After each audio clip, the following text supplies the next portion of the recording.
Resign your basic جو ہے اپنی ممبرشپ سے، کیونکہ these are officers of neutrality. اب بدقسمتی یہ ہے کہ پریزیڈنٹ ہاؤس جو ہے وہ پیپلز پارٹی کی سینٹرل کمیٹی یا سینٹرل آفس بنا ہوا ہے.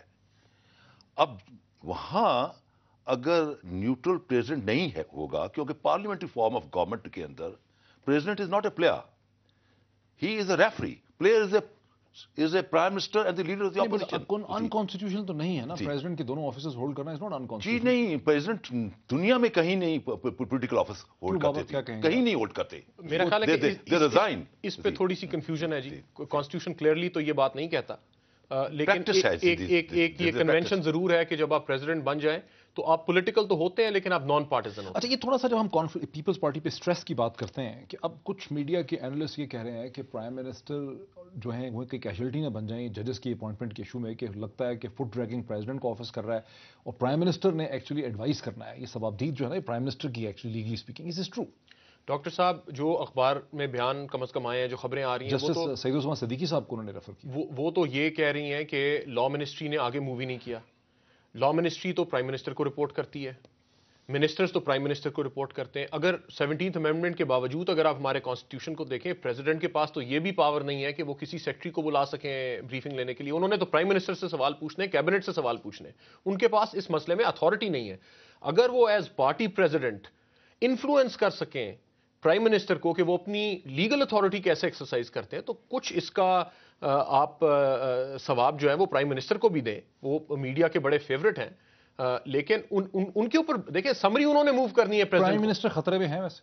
مجھے نہیں لگتا جی. مجھے لگتا ہے کہ جب واقعی اس کیس میں ججز اپوائنٹمنٹ ایشو پہ مجھے نہیں لگتا پرائم منسٹر اگر اپنی اتھارٹی کو صحیح ان کی ریکمنڈیشن پریزیڈنٹ کو کیا جاتی ہے، کل کو یہ ایشو اٹھے گا عدالت کے اندر، پریزیڈنٹ تو اپنی ریکمنڈیشن نہیں دیں گے، وہ تو انہوں نے سمری پہ سائن کرنا ہے آخر میں، وہ تو ایک طرح کا پوسٹ آفس ہے. سو یہ چیز دیکھنی پڑے گی. لیکن ڈاکٹر صاحب دوسری امپورٹنٹ بات ایک یہ ہے کہ یہ ایک نیا پاکستان ہے. یہاں پہ ایک ہماری پرانی سینیکل تھنکنگ چل رہی ہے کہ آپ پیپلز پارٹی بھی اسی موڈ میں فنکشن کریے کہ تمام لوکسز آف پاور کو ہم کنٹرول کر لیں. اب یہ اس طرح چلنا مشکل ہو جائے گا. اس میں ملٹی پولیرٹی ہو گئی، اس میں ملٹی پولیرٹی ہو گئی ہے، اور آپ کیا پالیسیز رکھتے ہیں یہ ڈٹرمن کرے گا کہ آپ کے باقی انسٹیٹیوشن سے تعلقات کیا ہوتے ہیں، نہ کہ یہ بات کہ آپ کی پرسنل ریپو کیسی ہے. سو پالیسیز کے اوپر انہیں فوکس کرنے کی. ریپنگ اٹ اپ، 1-1.5 منٹ رہ گیا خالی. اگلے چند دنوں کی بڑا امپورٹنٹ اہم یعنی سیاسی ہفتہ تھا یہ، اگر منڈے سے آپ اس کو دیکھیں کہ اس میں ڈیولپمنٹس ہو رہی ہیں، اگلے چند دنوں کے اندر ہم کیا ڈیولپمنٹس ہوتے دیکھ رہے ہیں؟ ایک تو میں فیضا صاحب دیکھ رہا ہوں کہ بہت ساری یہاں جو پٹیشنز فائلز ہوں گی، پٹیشنز فائل ہوتے دیکھتے ہیں آف ڈسکوالیفیکیشن. اور مجھے یہ جو تصادم کے راستے پہ یہ دونوں جو لوگ چل پڑے ہیں، دونوں institution, the presidency and the judiciary, یہ مسئلہ آگے بڑھتا ہوا نظر آتا ہے. اور اگر یہی بے لگام اسی طرح ایک مسئلہ آگے بڑھتا رہا تو مجھے اس ملک میں جو جمہوریت کی اور نظام کی جو بساط ہے وہ لپٹتی Are you that cynical, Babar? I'm not. مجھے یہ لگتا ہے جی کہ بڑی محنت کے بعد اس کورٹ کو انڈیپینڈنس ملی ہے اور اسے پبلک ٹرسٹ ملا ہے. یہ کوئی ایسا ریش کام نہیں کریں گے، کوئی ایسی کریٹو کانسٹیٹیوشنل انٹرپریٹیشن نہیں کریں گے جس سے ڈائریکٹ پولیٹیکل کانسیکوینسز کریٹ ہوں. یہ کانسٹیٹیوشن کو انٹرپریٹ کریں گے. اور آپ اگر اس میں بھی ان کی مائنورٹی جو نوٹس لکھے ہیں جواد خواجہ نے، اس میں انہوں نے یہ بات لکھی ہے کہ ہم اچھا برا کرنا ہمارا کام نہیں ہے، قانون کو امپلیمنٹ کرنا. اگر کو وارنٹوں کی پٹیشنز ان کے سامنے آ جائیں گی تو کیا کریں گے؟ دیکھیے ابھی تک انہوں نے 2 ججمنٹس دی ہیں، ایک NRO کیس کے اندر اور ایک PCO کیس کے اندر. PCO کیس کے اندر جنرل مشرف کے پرسنلی اگینسٹ کوئی کامنٹری نہیں تھی لمبی چوڑی.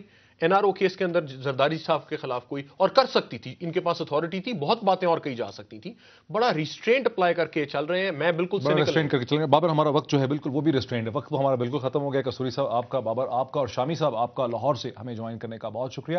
ناظرین، ہماری اس بحث سے یہ پتہ چلتا ہے کہ صدر آصف علی زرداری کے لیے یقیناً سپریم کورٹ کی ڈیٹیل ججمنٹ سے نئے لیگل چیلنجز جو پہلے واضح یا کلیئر نہیں تھے وہ پیدا ہوئے ہیں. لیکن اس کے ساتھ ایک اور اہم پہلو یہ ہے کہ صدر کی جو مشاورتی ٹیم ہے، ان کے جو ایڈوائزرز ہیں، ان کی جو پولیٹیکل مینجمنٹ پہ ایڈوائس ہے صدر کو، وہ بھی لگتا ہے بڑی ڈیفیکٹو ہے. ایک اور چیز یہاں بڑا کہنا ضروری ہے کہ صدر آصف علی زرداری صاحب کو پریزیڈنٹ براک اوباما سے ہارٹ لینا چاہیے، ان کی طرف دیکھنا چاہیے. وہ بھی 1 سال کے بعد بہت مشکل میں نظر آتے ہیں، اور کل ہم یقیناً صدر اوباما کی مشکلات پہ دیکھیں گے دنیا ٹوڈے میں. بہت شکریہ.